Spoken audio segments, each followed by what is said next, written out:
Oi, gente! Tô aqui mais uma vez para o nosso próximo podcast, para nossa próxima entrevista que vai começar agora. E hoje eu recebo uma super mulher, super dentista, muito minha amiga, uma pessoa que eu admiro imensamente.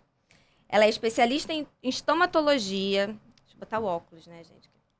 Especialista em cirurgia bucomaxilofacial, mestre e doutora em cirurgia bucomaxilofacial, professora adjunta de cirurgia bucomaxilofacial da Faculdade de Medicina da UF, coordenadora do curso de atualização em cirurgia oral do IOA e professora de cirurgia do IDENTE. Sabe quem é? Bianca Bravin, seja bem-vinda. Obrigada por aceitar o meu convite. Muito obrigada. Estou muito feliz de ter você aqui. Para quem não sabe, a gente grava num dia e posta no outro, né, gente? Isso não é ao vivo. Então, hoje é Dia Internacional da Mulher. Então, assim, estou muito feliz de estar fazendo esse episódio hoje aqui e com a Bianca. E mais ainda, gente, hoje é aniversário dela. Então, olha isso! Meu aniversário, comecei o dia com vocês. Olha como a gente tem que se sentir lisonjeado e feliz. Parabéns e eu também. Pelo muito seu obrigada, aniversário. muito obrigada. Que delícia estar com você aqui hoje, muito, muito bom. E assim, a gente já tava batendo um papo assim, gente, que eu já tava falando assim, por que a gente não tá gravando, né, antes de gravar, Exatamente. né? E eu acho que a gente pode começar por uma coisa que você acabou de me contar e que eu achei muito interessante, que você foi fazer odonto, mas você não queria ser dentista. Mais ou menos isso. Exatamente. E o que você pode contar pra gente disso? Explique isso melhor aí, Bianca. Vou explicar isso melhor. Então, na minha família não tem ninguém dentista e ninguém médico. Ninguém. Na verdade, eu tenho um tio muito distante que é dentista, mas eu nem tinha muito contato com ele. Então, minha mãe é professora, alfabetizadora, e meu pai era contador. Então, assim, não tinha nada a ver com essa área. E aí, eu resolvi, desde pequena, eu queria fazer alguma coisa envolvendo gente, com área médica, saúde, eu queria algo assim. E, assim, nós somos, né? Você não, mas eu sou velha, né? Hoje, meu aniversário, Como assim, velha? nós estamos velhas. Bianca, então... a gente deve ter a mesma idade. Não, tem acho que sim. não. Então, nos bastidores depois a gente conta depois. Mas na época, a gente tinha algumas profissões básicas, né? Que a gente fazia. Hoje em dia, a gente não tem essa liberdade que a gente tem, que a gente observa hoje. Então, na minha cabeça, era medicina que eu tinha que fazer. Para cuidar de pessoas, eu só podia fazer medicina. E eu tentei vestibular a primeira vez para medicina em todas as universidades, em todos os locais. E, novamente, nós não tínhamos esse monte de universidade, nada disso. E aí, não, e detalhe, gente, ela me disse que ela era a melhor aluna. Eu era. E achou que ia tirar que eu ia arrebentar. Porque eu era a melhor aluna do meu colégio. Achei isso ótimo. Só que eu esqueci. Tipo assim, autoestima sempre lá em cima. Eu era melhor o tempo inteiro. O tempo inteiro eu era muito boa. Só que o meu colégio era muito ruim. Só que você não sabia disso. Eu não sabia disso. Então, se eu fosse competir no vestibular só com o meu colégio, tava tudo bem. Mas, infelizmente, não foi assim. Aí... não deu. Estudou e aí mais um pouquinho. Claro, estudei mais um pouco. E quando eu estava no cursinho, inclusive no centro do Rio, nem sei se existe mais, chamado Miguel Couto. Que era uma coisa muito diferente pra mim. É da minha época, hein? Isso. É da minha época, era muito diferente pra mim, porque eu vinha de Niterói, né? Eu tinha que pegar barca, uma coisa assim, caramba. Vou pra aquela cidade grande, né? Que é o Rio de Janeiro. E aí eu estudei lá e foi um dia uma apresentação das especialidades, das universidades, das profissões. E aí, foram várias áreas, vários professores de vários locais. E foi um dentista, que era especialista em bucomaxilo, que fazia buco. E na época, eu achei aquilo incrível. Eu falei, gente, é isso que eu quero pra minha vida. Exatamente isso que eu quero pra minha vida. Eu não quero nada além disso, porque era uma profissão que lidava com gente, era uma profissão cirúrgica, era uma profissão que eu não lidava com nada maligno, né? Que a gente tem uma ideia que medicina tem um envolvimento, né? Era uma coisa benigna. E eu falei, é isso que eu quero pra minha vida. Era uma coisa com vida, Com vida, exatamente. Que o paciente... eu não queria ter a sensação que o meu paciente... tá bem, não ficou bem, mas tá vivo. Eu não queria isso. Eu queria que o meu paciente estivesse realmente bem. Com isso. Que ele estivesse muito bem, que aquilo tivesse sido muito bom pra ele. Então, eu fui procurar onde é que eu podia fazer isso. Você sabe que esse cara foi lá pra resolver a sua vida. Você sabe que ele foi enviado pra você, né? Com certeza, não tenho dúvida. E aí, quando eu fui pesquisar sobre isso, o único lugar que tinha residência na época, né, era o UERJ. Então, era o único lugar. Então, eu falei, gente, já sei, né? Vou botar medicina no resto, porque realmente não tem essa especialidade em outro lugar, e vou fazer odonto na UERJ. E realmente eu passei para odonto na UERJ, eu até passei para medicina. Mas quando eu passei para odonto na UERJ, eu falei, não, é isso que eu quero para minha vida. E eu achava, novamente, pelo mesmo princípio do colégio, que eu automaticamente iria para residência. E isso não aconteceu, novamente. Nem tão fácil, que é para você valorizar mais. Exatamente. Então, eu tive um período que eu fiquei estudando para residência depois da faculdade. E foi por isso que eu fiz você... estômato. isso que eu ia perguntar. Se foi nessa época que você resolveu fazer estômato, que também era alguma coisa que você gostava, né? Óbvio, né? Foi exatamente isso. Então, foi um período que eu fiquei... Eu preciso de alguma coisa para eu estudar, que vai me ajudar a passar na minha residência, vai me ajudar a passar onde eu desejo, né? E que vai acrescentar. E eu realmente acredito na estômato, assim, de uma forma muito forte. Eu falo para os meus alunos que eu acho que a clínica médica da odontologia é a estomatologia, não é a dentística. A dentística é um plus a mais, é uma especialidade. Eu não acho que é a clínica médica, sabe? Acho que doenças da boca é a base da gente. A gente precisa conhecer isso, né? E você... Uma coisa que eu acho que é muito, muito forte em você é que você nunca teve dúvida. Não. Você nunca pensou em outra coisa. Porque a gente vê tanta gente com dúvida, não só na carreira, mas depois dentro da odonto, para que rumo seguir, e você sempre foi muito apaixonada pelo que você faz. Sempre. E você acha que isso é um segredo, não só para ser feliz, mas para ter sucesso na sua profissão? Porque você é uma mulher de sucesso, né? Você faz o que você gosta, né? Você investiu no que você gosta, você tem um retorno, né, bom disso. Você vive de odontologia. Eu vivo de né? odontologia. E você vive bem da odontologia. Eu acho que é importante a gente falar isso aqui, porque sim. tem muita gente que acha que a odontologia tá morta, que a odontologia você vai morrer de fome e tal. E não, você é uma mulher de sucesso dentro da odonto. Você acha que esse amor que você tem é determinante para isso? Assim? Eu acho que esse amor que eu tenho te ajuda a superar os momentos difíceis. É mais isso do que me ajudar para ter o sucesso. Porque quando você ama muito uma coisa, você acaba superando mais rápido as dificuldades que vêm dela. E, lógico que todo mundo tem dificuldade em qualquer área da sua vida, né? Então, você consegue superar isso mais rápido. Agora, eu costumo dizer também o seguinte. Se você não sabe o que quer, qualquer coisa serve. Sim. Então, isso é muito bom, por um lado. Isso é muito bom. Porque você pode... ter sucesso, ganhar dinheiro na odontologia, ser feliz e conquistar os seus sonhos, as coisas que você deseja, fazendo qualquer área, desde que você faça diferente. E é isso que eu acho que é o importante. Você tem que ser diferente do que todo mundo vem fazendo. E quando eu falo diferente, não é fazer coisas aleatórias e iatrogênicas ou coisas mirabolantes, ou ter que inventar um instrumento ou inventar uma técnica. Não isso. Eu digo que é a forma com que você vai apresentar a sua profissão, apresentar o seu trabalho para os seus pacientes. Então, eu gosto muito de falar isso para os meus alunos. Eu comecei atendendo plano de saúde.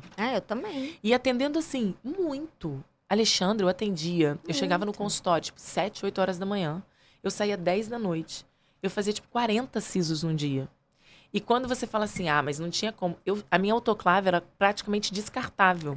Porque ela funcionava tanto que eu tinha que trocá-la com tanta frequência, ou consertar, ou as coisas.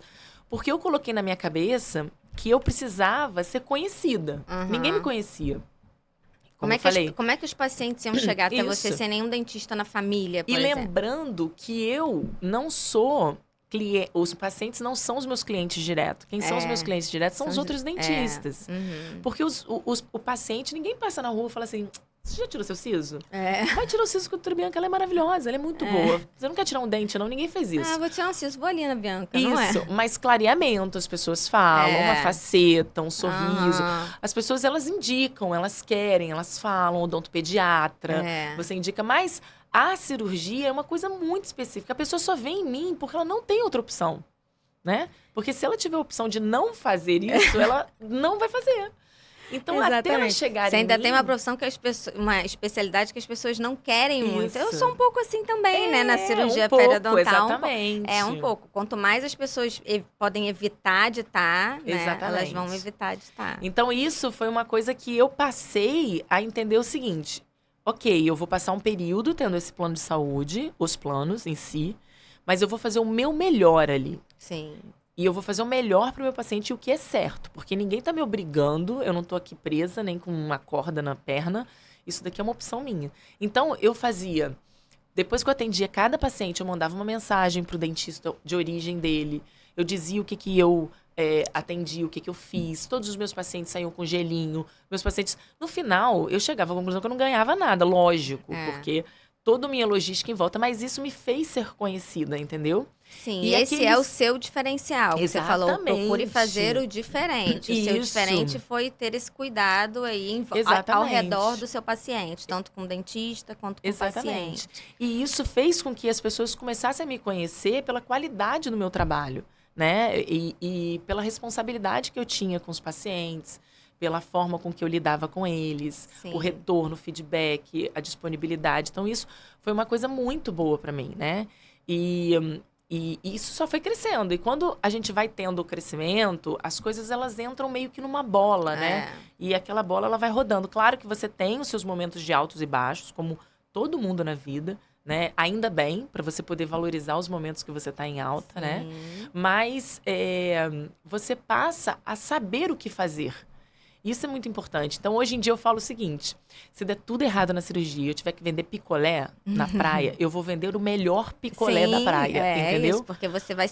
Eu ia falar isso agora. Eu acho que o seu relato é muito interessante, principalmente para quem está se formando agora, sabe? Porque muitas vezes eu acho que o dentista...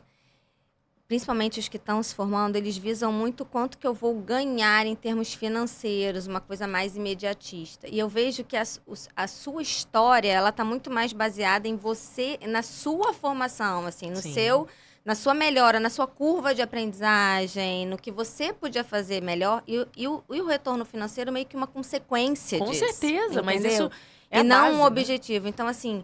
Eu acho que essa ansiedade, né, dessa nova geração acaba que não faz com que o cara se dedique. Não todo mundo, claro, né? Claro, Bianca? a gente sabe, lógico. Mas, assim, às vezes se dedique buscando ser cada vez melhor. Ele quer o que vai me dar mais dinheiro, mais imediatamente, entendeu? O que eu vou fazer? Ah, não, a residência de Buco, sei lá, são quantos anos? 3 anos? Ah, vou fazer 3 anos de residência? Não, vou fazer uma especialização que tem 1 ano. Sabe, eles têm uma pressa, uma coisa assim, que eu acho que é muito diferente da nossa geração. Então, eu como professora, assim como você, eu estranho um pouco isso. Porque eu também, quando eu me formei, eu estava pensando mais em, cara, eu não sei você, mas eu só me senti dentista. Bom, eu pensei assim, bom, agora eu sei o que eu tô fazendo com o meu paciente, assim, ó, 100%. Sei lá, gente, eu tinha uns 8 anos de formada, 10 anos de formada.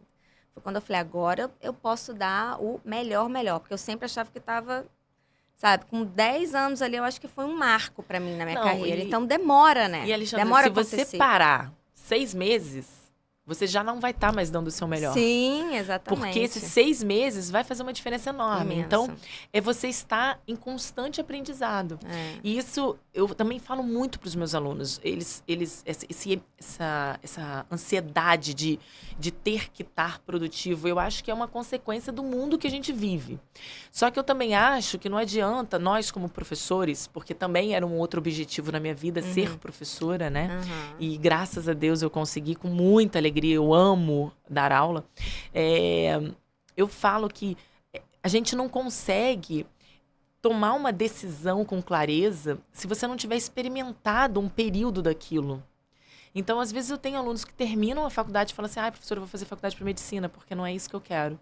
Mas nem Aí eu experimentou. falo, mas você nem experimentou, você nem colocou, ficou sentadinha no mocho, ali quietinha. Você nem tentou isso. Você precisa tentar isso primeiro. Você precisa ver o que você quer até você sentir.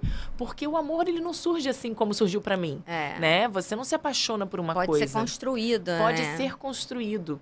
E eu acho, eu tenho certeza absoluta de uma coisa que eu ouvi um dia desses, E cada vez que passa, eu tenho mais certeza. Talento constitui apenas 40% do seu negócio. Eu também acho. Você precisa de 60% de esforço. Treinamento, Não, dedicação. E esforço no geral. Esforço para você atender bem seu paciente, para você conhecer marketing, para você organizar teu consultório, para você gerenciar suas coisas. É muita coisa, para você lidar Bianca? com pessoas, saber lidar com pessoas. Então, talento, ele é importante, ele é a base, ele é o que sustenta o seu negócio. Mas e não é ele que determina o seu sucesso. Não é o talento. Então, a gente vê muita gente extremamente talentosa e que não anda. E que o negócio não vai. E que o negócio não anda.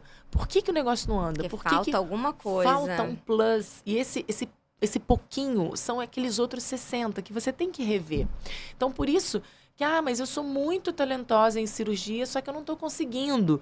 Mas não está conseguindo por quê? Você está sentando, conversando com o teu paciente, você está expondo. Então, eu acho isso. E eu digo para todos os lugares que eu vou, ser mulher na cirurgia é uma vantagem. Não, calma, não Bianca, Não, calma. eu vou te dizer por quê. A gente tem um cuidado diferente com o nosso paciente.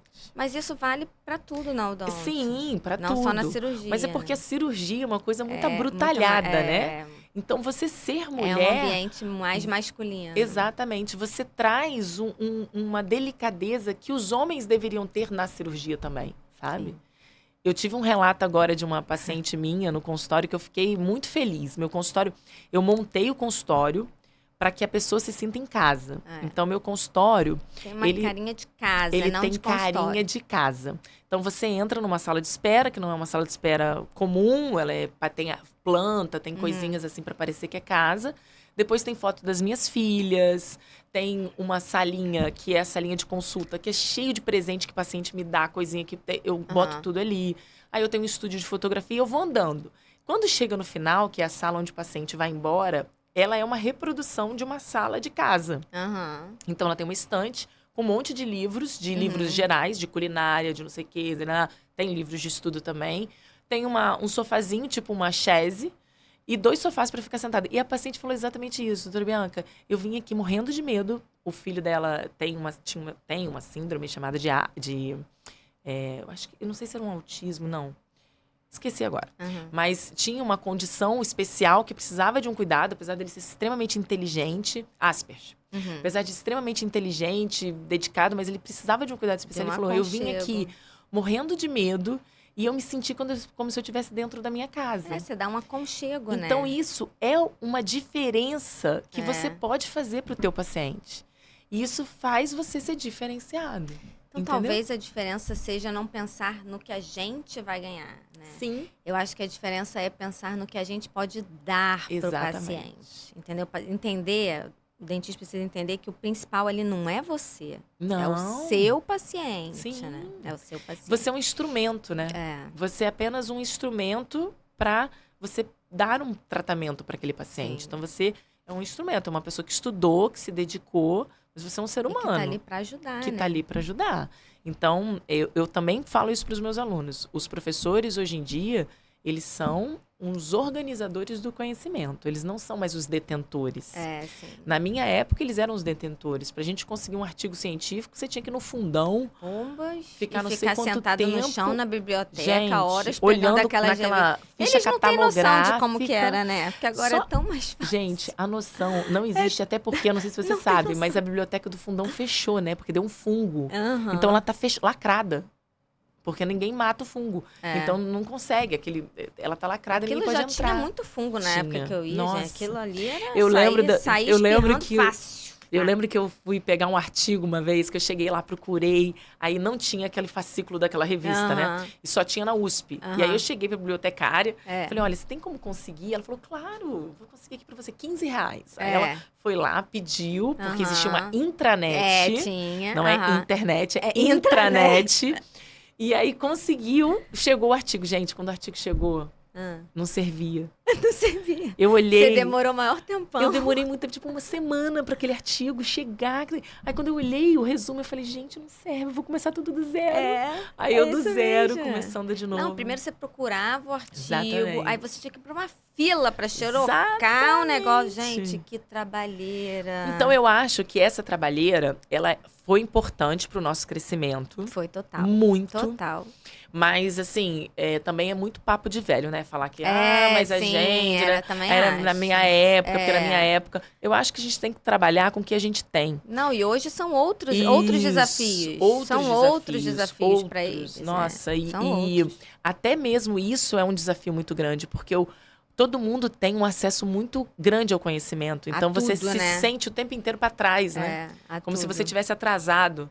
O tempo inteiro, eu vejo essa geração, os meus alunos, né? Sempre com a sensação que eles estão atrasados. Porque sempre tem um coleguinha, um amigo que está fazendo já um Instagram que já tem 15 mil seguidores. E como eles se comparam, né? E pra exatamente. Que isso, gente? Esse sofrimento de como se comparar. Gente, cada um tem um caminho, né? Então, gente, vamos parar. Cada um tem o seu tempo, tem a sua história, tem o seu caminho. Para de se comparar com o seu colega de turma, né? A comparação, ela tem que ser positiva e não negativa. Ela tem que ser positiva, tipo assim... Poxa, olha o que ele tá fazendo. Será que eu posso fazer igual?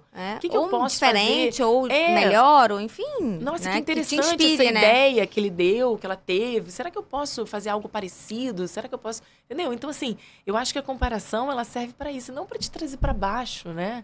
E não para você se sentir mal. Acho que a gente tem que se comparar com quem a gente admira, com quem a gente gosta, com quem tem isso. E sempre com cuidados, né? Eu ouvi também uma outra coisa esses dias. Eu falo pra caramba. Eu ouvi gosto também. Assim.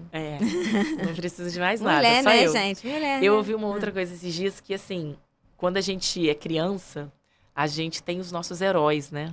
A gente tem aqueles que são os nossos pais, que são todas essas pessoas. E a tendência é que quando a gente vai envelhecendo, a gente veja que esses heróis, eles não são tão heróis assim, né? Que eles também têm os seus problemas. Normais. Que eles também têm os seus erros. E é infantil quando você começa a achar que... Continua quando adulto, achar que aquela pessoa é o máximo da sua vida, né? Então, isso serve para essa geração, que às vezes olha um Instagram de alguém... E acha que aquela pessoa é o máximo, que aquela pessoa não tem nada de defeito, que a vida dela é linda, que é tudo muito perfeito. E tudo muito fácil. Gente, ninguém sangra em tanque de tubarão. Exatamente. Ninguém sangra. Então, a gente mostra o que é bom. Deixa eu te perguntar uma coisa. Como que essa parte acadêmica entrou? Então, porque hoje você é cirurgiã, bucomaxilo, você trabalha dentro do consultório, como você já falou, mas você tem essa outra fonte de renda, você tem esse outro trabalho, esse outro... um viés aí, você faz, né? Você tá nos dois lados. Como é que isso entrou? Como é que você se descobriu que você ia amar e queria ser professora? Eu sempre falei muito, né? Então você acha que é uma condição importante para ser professor? Tem que falar muito. Bem, no meu caso Eu sempre falei muito e eu sempre gostei de explicar coisas. Eu sempre fui assim, no colégio, eu sempre fui meio que dona da verdade, eu queria falar tudo, eu queria explicar tudo, eu sempre fui desse jeito. Que por um lado é bom, por outro é ruim. E minha mãe é professora, então eu via minha mãe corrigindo prova, eu via minha mãe atendendo criança em casa, ela foi fazer psicopedagogia na época que eu fui fazer odonto. Ela foi fazer psicopedagogia porque ela tinha feito curso normal, né? Que se fazia. Que fazia. E aí ela foi fazer a faculdade de psicopedagogia, ela ficou apaixonada por aquilo e amou. E eu vi ela lá em casa fazendo isso. Então eu sempre tive uma veia para isso. E quando eu comecei a faculdade e eu fui tendo professores incríveis. Inspirações, né? Sua mãe, eu falei, os professores. Exatamente. Quando eu fui ter aquilo, eu falei, não, eu quero ser professora, eu quero poder passar as coisas que eu aprender para alguém. E eu lembro muito, deu novinha, assim, na faculdade, quando o Roberto, que bem ou mal é uma pessoa que foi meu guia, né, de profissão. É o Roberto Prado, gente. Roberto Prado. Ele foi meu caminho, assim, né, meu abridor de portas, se eu puder falar assim. Então eu lembro que eu olhava para ele e falava, gente, como é que tem tanta coisa na cabeça dele. É. Eu falava, como é que ele pode saber tanta coisa de anatomia, tanta coisa de não sei o quê. Eu lembro que eu ficava chocada olhando aquilo, sabe? E hoje em dia eu vejo esse olhar dos alunos comigo, Muito legal. que é uma evolução normal. E, então, assim, é uma sensação tão boa ver, assim, que você conseguiu transmitir um conhecimento e que a outra pessoa, a cabecinha, entendeu, né? Isso tipo, aí. é muito bom É muito bom, isso. é muito gostoso. Muito bom mesmo. E eu comecei a dar aula muito novinha lá na faculdade. Então, o Roberto abriu uma cirurgia 3, que era uma disciplina eletiva. E eu fui fazer disciplina de cirurgia 3 e depois eu fiquei como monitora. E ele botava a gente para dar as aulas. Então, eu comecei a montar as aulas. Só que eram aulas de slide, né? Carrossel. Sim. Você montava num PowerPoint, levava para um lugar para fotografar. Então, vinham os slidezinhos, a gente montava. Um carrosselzinho redondo, num carrosselzinho redondo. Encaixava os slidezinhos e apresentava as aulas. Então, foi assim que começou. Então, eu sempre gostei. E aí, depois, foi uma sequência a minha carreira. Foi natural. Foi entrando naturalmente. Então, assim que eu me formei, aí eu fui ficar na BO como professora auxiliar. Aí depois eu fui melhorando, aí eu fui crescendo, aí eu fiz estômato. Depois eu entrei para buco, aí depois eu fui para dar aula na Unigran Rio. Então, foi uma etapa, foi assim, natural. Não, e foi um crescimento, né? Sim. Tipo, você passou por todas as etapas. Todas. E ainda tem etapa pra vir, né, Bianca? Tem, porque assim, tomara, né? Então, porque não é se não isso? vier nada, acabou minha vida. Que graça que tem, exatamente. A gente quer sempre o novo, a gente tá sempre inventando, a gente quer sempre podcast. Não é? Mas olha só que delícia, quem pode estar ouvindo você falar hoje, entendeu? Tantas pessoas podem se inspirar na sua história, entender o seu caminho e pensar, pô, o meu é diferente, mas pode ser muito bacana, ou então eu posso seguir o mesmo caminho. Enfim, cara, eu acho muito incrível isso. Eu concordo, eu acho exatamente o seguinte, a diferença entre nós que estamos aqui sentados e a pessoa que está ali do outro lado ouvindo a gente é tempo e talvez dedicação. Exatamente. Porque, assim, todo mundo é capaz, todo mundo consegue. E para mim, isso é muito forte na minha vida quando eu corri a primeira maratona. É muito forte, porque você traçou uma meta, eu sempre fui sedentária. Eu nunca fiz nada na minha vida. Eu ficava parada, sentada, vendo televisão. Eu tinha a bênção da genética. Que eu não me tornei uma pessoa doente nem obesa, né? Porque eu não fazia nada. Eu comia e eu gostava de McDonald's, fandangos. Ainda gosto, até hoje disso. Fandangos, de presunto. Sabe? Aquelas coisas assim. Gente, ela tá com vontade de fandangos agora, inclusive. Inclusive. Pode mandar lá pro meu consultório. É aniversário dela, vamos providenciar. Então, assim, eu gostava disso. E aí, eu comecei a ver que eu comecei a ter... A minha filha já tinha nascido, a primeira. Eu comecei a ver que eu comecei a ter umas dificuldades, assim, pra subir uma escada, sabe? Você ficar um pouco mais cansada. Falei, ih, gente, o negócio tá legal, não. E aí, eu fui fazer uma viagem e amei correr ali naquele lugar. Eu tô falando correr... Tipo, 10 segundos, andar 5, correr 10 segundos. É isso. E eu tava fora do Brasil. E tava nevando. Então, tava uma delícia fazer isso. Porque era neve, era frio, era muito bom. Nem quando suava, eu cheguei, gente, nem suava. Quando eu cheguei no Rio, calor de 280 graus. Falei, como é que alguém corre nessa praia? Falei, como é que ainda acha isso bom, gente? Não é possível. Eu falei, não, mas se corre é porque deve ter alguma coisa boa. Falei, já sei, vou botar uma meta na minha vida, vou estipular uma coisa pra eu fazer. É isso. Vou me inscrever numa maratona. Aí meu marido, né? Não, peraí, Bianca, peraí, você se inscreveu na maratona antes de começar a correr? Sim. Gente, ela é doida mesmo. É doida. Eu tô falando. Aí eu falei, vou inscrever na maratona. Aí eu botei assim na internet, melhores maratonas do mundo. Porque também não... não era qualquer coisa, não. Melhores maratonas do mundo. Aí eu falei, não, melhores vai ser complicado, né? Eu vou botar assim, maratonas mais fáceis do mundo. Botei isso. Aí apareceu. Porque a maratona... Qual é a mais fácil? Não tem mais fácil, porque são 42 quilômetros e 128 metros. Então, não me roubem 128 metros. Eu falo isso pra Então, assim, apareceu a de Chicago, que era uma maratona plana, completamente plana. Ah, legal. Então, por isso que ela é considerada uma das mais fáceis. Sim. E, coincidentemente, tinha um congresso nessa época lá, bem próximo. Eu falei, é essa. Como é que você se inscrevia? Nem sabia como é que fazia isso. Você se inscreve, vai ter um sorteio, né? Porque como eu nunca tinha corrido nada, não tinha ponto, não tinha tempo, não tinha nada. Falei, você sorteio. era café com leite. E aí eu virei pra Rafael, meu marido, e falei assim, me inscrevi na maratona de Chicago. Aí ele, oi? Falei, não, me inscrevi na maratona de Chicago, mas é sorteio. Não vou ser sorteada. Não vou. Aí ele falou, tem a menor chance. Bianca, eu não tô entendendo, mas tudo bem, eu vou me inscrever ele também. Vai de moto do seu lado. Não, ele falou, vou me inscrever também. Ah, se inscreveu? Vou me inscrever com Ótimo. você, né? Já que é sorteio. Eu nunca vou esquecer. Era dia 12 de abril. Eu dentro de casa, daqui a pouco o meu telefone apita, dizendo que foi debitado do meu cartão o valor da maratona. Eu lembro que eu cheguei branca na cozinha e falei, Rafael, eu fui sorteada pra maratona. Aí ele, eu também. Falei, e agora? Ele falou, e agora a gente vai correr. A gente vai correr. Vamos eu falei, preparar. agora a gente vai correr. E aí eu chamei um amigo meu que tinha corrido um Ironman. Falei assim, como é que a gente faz esse negócio aí de treino? Me ajuda aí. Essas coisas. Ela falou, vou te indicar uma pessoa pra fazer isso. E aí eu fui numa assessoria que ficava ali na Lagoa. Cheguei lá, falei, oi, tudo bem? Ó, fui indicado. Eu queria correr a maratona. Tá marcado. Aí ele, claro, quando? Eu falei, dia 9 de outubro. Isso era abril. Isso abril. 9 de outubro. Ele falou, poxa, super tranquilo. Quantas meias você já fez? Como é que é o teu tempo, seu pace? Que eu nem sabia o que era pace. O seu pace, eu falei, não, deixa eu te explicar. É o seguinte. É só caminho. Eu nunca corri na vida. Aí ele, não, você tá brincando? Eu falei, não, eu nunca corri 1 quilômetro seguido. Nunca consegui. Assim, nunca é exagero. Talvez eu tenha corrido 1. Mas assim, 5 nunca aconteceu na minha vida. Aí ele falou, gente, tá bom, mas como é que você vai fazer isso? Eu falei, eu vou fazer da seguinte forma. Eu vou dar o meu melhor. Então, quando eu vi isso, eu falo pra todo mundo, se eu conseguir correr maratona, a gente consegue fazer o que a gente quer. É uma meta e você querer muito aquilo. E assim, se eu quisesse o pódio, eu sei que eu não ia conseguir.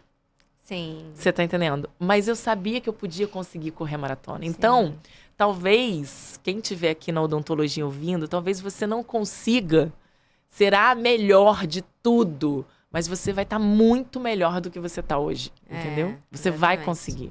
Porque é dedicação. É acreditar. É esforço. Né? É acreditar. Esforço e acreditar. Exatamente. É isso. Ô, Bianca, me diz uma coisa. Eu não posso deixar de te perguntar, e eu já sei mais ou menos o que você pensa e a sua resposta, mas, assim, você fez buco, né? Você sempre esteve do lado do Roberto, que é que você acabou de falar que foi seu mentor, quem te abriu as portas. Então, você sempre esteve rodeada de um universo muito masculino, né? Principalmente por estar dentro da buco. Como que era isso pra você, assim, sabe? Era natural. Não era uma... Eu nunca senti... preconceito. É engraçado falar isso, assim, eu sei que talvez seja um pouco contra a corrente que a gente vê hoje em dia, mas eu nunca sofri isso. Isso nunca foi um sofrimento pra mim. Se você me perguntar assim, mas você já passou por isso? É provável que eu tenha passado. Mas isso nunca me impediu de nada, entendeu, Alexandra? Isso nunca foi, assim, um impeditivo. Um issue na minha vida, uma questão na minha vida, uma coisa que me levasse ou me bloqueasse, sabe? Eu tinha um objetivo tão maior dentro de mim e eu sabia que isso dependeria única e exclusivamente de mim, da minha qualidade, da minha dedicação, do meu trabalho, que eu faria isso. Então, eu acho que se eu fosse mulher... Se eu fosse homem, né? Eu sou mulher, mas se eu fosse homem, eu acho que eu teria feito a mesma coisa do que eu fiz. Então, sua história não mudaria em nada? Não. E você mudaria alguma coisa? Não mesmo? Não. Na verdade, eu acho que eu tenho vantagens, como eu te falei, de ser mulher. Mas eu acho que não mudaria, porque era tão natural pra mim. Quando eu passei pra residência na UERJ, todos os meus professores eram homens. Todos os meus colegas de trabalho eram homens. Hoje em dia, isso é completamente diferente lá. Né? Hoje em dia, a gente já tem staff mulher, a gente já tem muito mais mulher do que homem na Bucomaxilo, lá no serviço. Temos muito mais. Mas não era essa a realidade. Então, mas eu me adequei a ela. E isso nunca foi um sofrimento para mim. Então, eu acho que a dificuldade, ela existe, o preconceito, ela existe. Ninguém tá falando que não existe. É inocência nossa falar que não existe. Seria ridículo da minha parte falar isso, que as mulheres não sofrem isso. Mas eu acho que cabe a nós, mulheres, encararmos isso de forma diferente. Mais leve, né? Lógico que a gente sabe que tem determinadas pessoas que têm uma sensibilidade, são afetadas muito mais do que outras. Sim. Por isso que eu acho que isso daqui... O podcast, os grupos de odontologia para mulheres, elas não é para você mudar a mentalidade de um homem. O objetivo é que mude a mentalidade da mulher, Sim, fortaleça a mulher. Sim. Faça com que a mulher ela se sinta tão bem e tão protegida e tão amparada e tão ancorada em outras Não, e mulheres. que ela acredite nela, Isso. a mulher, né? Que Que não ela precise de nenhum tipo de muleta pra nada, Exatamente. né? Que tenha força. Isso né, aí, eu e acho. que ela consiga isso, sabe? Que ela possa mostrar, porque às vezes o próprio pensamento de que você vai sofrer um preconceito já te bloqueia para você fazer alguma coisa. Exatamente. Então eu conheço muitas alunas que falam assim para mim, professora, mas eu quero ser mãe, eu quero ser esposa. Será que eu posso fazer buco? Sendo Gente, tudo isso, eu claro falei, que pode, mas é lógico que você pode, É. né? É lógico que você pode. Pode ser um pouco mais complicado? Pode ser. Pode ser que você vá sofrer um pouco mais? Pode, mas isso é para qualquer coisa. Gente. Se você ficar em casa como uma profissão linda, que é cuidar dos seus filhos, né? Você também vai se sentir mal por não estar saindo de casa, por não ser útil no sentido geral da vida, né? Para outras pessoas. Então, sempre vai ter um pró e contra. Então, eu acho que o preconceito, ele existe. E, na minha opinião, isso é minha, a forma que a gente tem de lutar contra isso é nós termos uma postura diferente. Talvez a sua postura Isso dentro ali do ambiente Exatamente. que você viveu tenha feito total diferença. Total né? diferença. Total diferença. Então, a gente tem que se reservar mais, Sim. nós temos que nos preservarmos mais.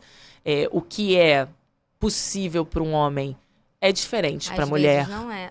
É diferente. Isso é o mundo. Isso, É. assim, não adianta você lutar contra isso e querer que as pessoas entendam. Não adianta.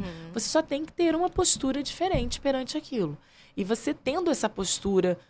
e aí, eu falo a postura como um todo, né, Alexandre? É a gente se vestir bem. Sim. É a gente falar bem. É a gente se portar bem na hora que você vai falar com outra pessoa. Né? Se dar ao respeito de você se preservar como mulher. Entender que você precisa disso para você crescer profissionalmente, né? Então, isso eu acho que fez com que a minha profissão, ela crescesse muito bem, sem desistir, sem eu ter medo, sem o preconceito que eu sei que existe, me bloquear. Sem isso, sabe? Eu poder ser... Eu não sei nem se tem um preconceito. Eu acho que tem uma coisa meio histórica mesmo, talvez. assim. Meio natural, né? Sim. Do homem ter uma maior prevalência de homens dentro da profissão. E a gente tá buscando o nosso caminho, a gente tá aí, Eu sabe? ouvia muito dos pacientes falando Então, assim, mas você vai conseguir fazer a cirurgia, você é mulher, você não tem força. Exatamente. E aí eu falava, mas não é força, né? A gente não precisa de força. Até porque se eu fizer força, não vai ser boa a sua cirurgia. Não vai ser né? bom pra você, Não vai ser bom pra acredite. você. Pode Acredite. acreditar. Então, isso é uma coisa que eu acho que as meninas têm que ouvir isso. É a forma com que você se porta. Eu durante agora, hoje em dia, eu sendo professora da faculdade de medicina, a gente dá aula dentro da medicina, a gente dá aula dentro do hospital. E eu via as minhas alunas chegando lá como se estivessem indo pra praia, sabe? Ah, sim. E dentro de um hospital. Sim. É dentro do hospital. A entrada dos alunos é a mesma dos pacientes, sabe? Então, eu lembro que eu batia muito nessa tecla. Eu bato também na faculdade. Eu falava muito isso, porque é muito importante esse olhar que a postura, né? e que você tem. E assim, eu não sei o que você fala. E a gente fala. conversou muito isso com Marina, né? Tipo, a imagem que você causa, né? Então, assim, isso é muito importante, né? Pro respeito, pra muita coisa, né? E assim, eu falo pras alunas, assim, direto, sabe? A forma com que... Pros alunos e pras alunas, a odontologia, a faculdade, você já é dentista. Você só está em treinamento. Exatamente. Mas você já é um dentista. Só que é um dentista em formação. Sim. É um dentista em treinamento. Então, a gente tem que respeitar essa profissão porque ela existe muito antes da gente existir. Exatamente. Então, não é a odontologia que tem que te dar alguma coisa. Sabe? Então, todo mundo fala, eu tenho que ganhar dinheiro com odontologia. Não é a odontologia que tem que te fornecer isso. É você que tem que entregar tanto para a odontologia que o reflexo disso vai ser seu sucesso, seu retorno financeiro. Mas é você que está ali para servir. Tomara a que todos escutem isso, né, Bianca? Tomara. Eu acho que é uma maneira linda, assim, da gente ir terminando o nosso tempo aqui, porque eu acho que você passou tantos bons recados, que assim, bom. falou tantas coisas maravilhosas, sabe? E tão importante, sabe? Principalmente para quem está seguindo, assim, você falou de autoestima, você falou de acreditar, você falou do Exatamente. tempo que precisa, né? Do esforço que precisa. E Muito. agora, para terminar, desse respeito à odontologia. Eu acho Sim. que isso é... Fico até arrepiada. Porque eu acho que isso é lindo, mas as pessoas não respeitam mais. mesmo. Exatamente. Não respeitam Acham mais. que é só um mecanismo de ganhar o dinheiro, Exatamente. né? E não é E isso. tá muito longe de ser Muito isso, né? Muito longe. longe de Nossa, ser muito isso, né? longe. Respeito ao odonto e aos nossos pacientes Sim. também, né? Você sabe o que é rapidinha? Não. Não? Como assim? Sim, gente? rapidinha de podcast? Não, de rapidinha de podcast, De né? podcast? Rapidinha rapidinha. É tipo assim, eu vou falar uma palavra Tá. ou alguma coisa e você vai falar uma palavra, primeira palavra que vem na sua cabeça. Tá bom. Tá? Vamos lá. Ser mulher. Gente, tem tanta coisa que vem na minha cabeça quando eu falo. Se é rapidinho, não vai ser rapidinho Porque pra a mim. Bianca diz que fala muito, Eu né, falo gente? Eu botei muito. ela numa Ser encrenca mulher, pra agora. mim, é fundamental. Ser mulher, pra mim, é fundamental. Alavanca ou fórceps? Alavanca, sempre. Uma vida mais sossegada ou uma vida mais atarefada, que nem a sua? Porque eu vejo que você é, tipo, ligada no 220. Mais atarefada em busca do equilíbrio. Sempre. E um sonho, Bianca? Continuar fazendo o que eu faço, do jeito que eu faço. Tentar ser melhor cada vez mais. Esse é meu sonho. Eu acho que a odontologia me deu muito mais do que eu já esperava. Muito mais. Eu consegui muito mais do que eu imaginava com a odontologia. Eu nunca imaginei conseguir o que eu já consegui. Então, assim, isso é agora que eu incrível, cheguei né? aqui, eu acho que eu posso mais. É isso. Então, É e o isso. intuito é esse, é não parar, né? É Exatamente, continuar buscando exatamente. muita coisa ainda que a gente tem, Exatamente. né? Agora, sabe o que eu queria? Uma indicação de um livro, ou de um filme, ou uma frase pra gente terminar aqui esse nosso encontro. Então, eu vou indicar um livro que inicialmente parece um livro de autoajuda, porque o título dele é bem autoajuda, mas ele não é. Se chama Em Busca da Felicidade, de um autor chamado Viktor Frankl. Ele fala sobre como é que você pode buscar a felicidade em momentos de adversidade. Então, esse autor, ele passou grande parte da vida dele no campo de concentração. Ele sobreviveu, né? Ele era um psiquiatra, ele sobreviveu ao campo de concentração. A esposa dele não. Eu acho que os filhos também não, até onde eu sei. Mas ele fala como é que eu poderia buscar uma felicidade em meio a um caos tão grande. Tanta tristeza. E quanto que aquelas pessoas que estavam ali, apesar de tudo aquilo, elas eram felizes. Então ele dá dicas, como se fossem dicas. Então é um livro bem fininho, muito fácil de ler. E ele dá dicas do que é o amor, do que é a felicidade, como é que você busca isso e como é que você consegue nos momentos mais difíceis da sua vida. Então esse livro foi um divisor de águas assim para mim. Muito bom. É sempre olhar o copo meio cheio, né? Eu Exatamente. Acho que é um pouco isso também. Exatamente. E isso nos ajuda. Amei! Eu também Amei. Passa tão rápido, né, Muito gente? rápido. Menina, mas voa Muito o rápido. tempo. Acho que eu não vou embora. Eu Vamos não marcar vou a parte embora. 2 com Bianca, Isso aí. então, tá, gente? Se quiserem, peçam, né, Gente, Diva? vamos. Gente, obrigada, Bianca. Obrigada por vocês também estarem esse tempão todo aqui com a gente. Não esqueçam de se inscrever, de tocar o sininho, né? Para lembrar de assistir. Encaminhem, né, os links e a página para seus amigos. Estejam com a gente para que a gente possa ir crescer e Exatamente, trazer né? mais pessoas para conversar com a gente, tá bom? E até a próxima.